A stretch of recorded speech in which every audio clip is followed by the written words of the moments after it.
ఈ రోజు కేసీఆర్ గారు కూడా విచారణగా అటెండ్ అవ్వడం జరిగింది. కాళేశ్వరం ప్రాజెక్టు పై కూడా నోటీసులు ఇవ్వడం జరిగింది. దానిపై కేసీఆర్ గారు కూడా ఈ రోజు అటెండ్ అవ్వడం జరిగింది. దాని గురించి మన దగ్గర పావని గౌడ్ గారు ఉన్నారు, మనం అడిగి తెలుసుకుందాం. మేడం నమస్తే. నమస్తే. ఇట్లా మేము ఈ రోజు కేసీఆర్ గారు కూడా అటెండ్ అయ్యారు. కాంగ్రెస్ వాళ్ళు ఇచ్చిన నోటీసులు కక్షపూరితంగా చేశారని చెప్తున్నారు కొంతమంది. దాని గురించి మీరు ఏం చెప్తారు?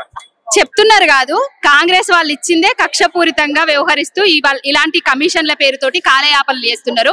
వారు ఇచ్చిన 6 గ్యారంటీలకు 420 హామీలకు ప్రజలకు ఎగనామం పెట్టిండ్రు. అవి డైవర్ట్ చేయడానికి వాళ్ళు ఏదైతే ఫైళ్లు కదలడానికి కమిషన్లు తీసుకుంటున్నారో వాళ్ళ మంత్రులే అంటున్నారో ఈ టాపిక్ ను కూడా డైవర్ట్ చేయడానికి కమిషన్ల పేరుతోటి బాపు కేసీఆర్ గారిని ఇబ్బంది పెడదామని చూస్తున్నారు. ఆయన మీద అపవాదులు ఏద్దామని చూస్తున్నారు. ప్రజలకు నిజాలేంది అబద్ధాలేంది అనేది మొత్తం తేట తెల్లం అయిపోతుంది. ఇప్పుడిప్పుడే ప్రజలన్నీ తెలుసుకుంటున్నారు. మోసపోతే గోసపడతాం బిడ్డ, 60 ఏళ్లు కష్టపడ్డం, 60 ఏళ్లు గోసపడ్డం నీళ్ల కోసము. కేసీఆర్ గారు తెలంగాణ తెచ్చిండ్రు, నీళ్లు తెచ్చిండ్రు, ఆయన మాటలు వినకపోతిమి అనేసి బాధపడుతున్నారు. ఇప్పుడు ఆయనని కమిషన్ కు పిలవడం కూడా అది కమిషన్ కాదు, కాంగ్రెస్ కమిషన్ అది. ఓకేనా? అంటే ఇప్పుడు చూసుకున్నట్లయితే మొదటి సీఎం మన తెలంగాణ వచ్చాక మొదటి సీఎం మీద విచారణ అటెండ్ కావడం, దానికి మీరేం చెప్తారు?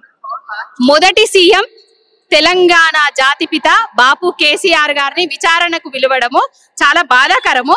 కానీ వాళ్ళు విచారణకు వస్తలేడు అని ఇన్ని రోజులు మొరిగిండ్రు కదా, మరి వచ్చిన తర్వాత రేపేం మొరుగుతారో చూద్దాం. ఓకేనా? షేర్ చేయండి, లైక్ చేయండి, సబ్స్క్రైబ్ చేయండి. మరిన్ని వీడియోల కోసం బెల్ సింబల్ పై క్లిక్ చేయండి.